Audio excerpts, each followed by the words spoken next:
Well, February is American Heart Month, and tonight WTOL 11 shares a story that hits close to home. Our managing editor, Josh Love, talks with Tatiana Cash about his daughter who was born with a congenital heart disease. And Tatiana's here right now with the family's journey through surgery and their hope for the future. Tatiana? That's right, Melissa. Jeff, congenital heart disease, or CHD, affects 1 in 100 kids across the U.S. So while it's somewhat common, it's still never an easy thing to hear about your baby.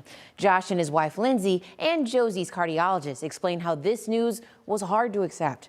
And Josie's life, though, hasn't been easy, but together everyone is able to make the best of this situation.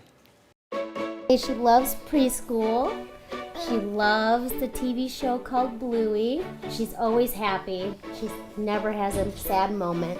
This little girl is like a bundle of energy. She's constantly bouncing, and she, no matter what's going on during the day, she just makes you smile. As they say, bring your own sunshine. This is what this girl does. She's amazing. And they're going through and they're doing a scan, and like, oh look, it's a girl. Yay, it's exciting. And she kept going on. She goes, here's the liver, here's the stomach.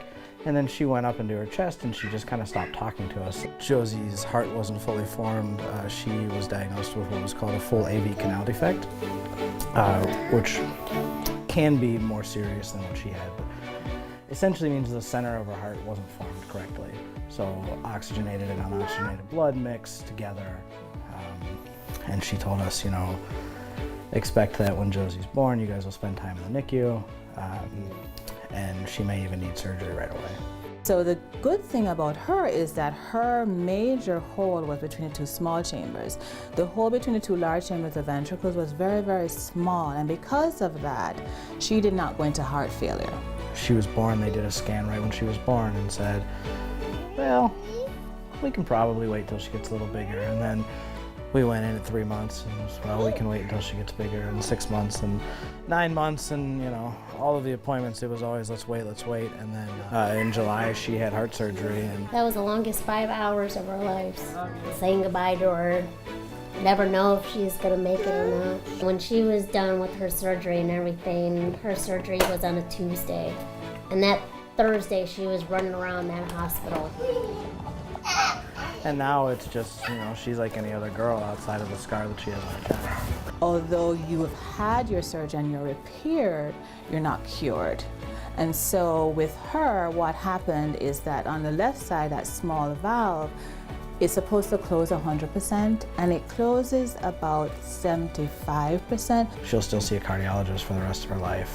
We hope that she doesn't grow up to resent the scar on her chest, but it's kind of a cool battle wound. They're warriors, they really are, and it's not just a word, it's that, she went through 5 hours of heart surgery like a champion. Yeah, even though she has this condition, but she's healthy, she's happy, she's growing little by little, but she's growing. Just because you have a heart defect does not mean that your life is going to end. And I think just to have a positive outlook and realize that, although your child has a congenital heart disease, that all is not lost, that they can have a fulfilling life like any other child their age. And obviously there may be restrictions, but for the most part, that they can have a good quality of life.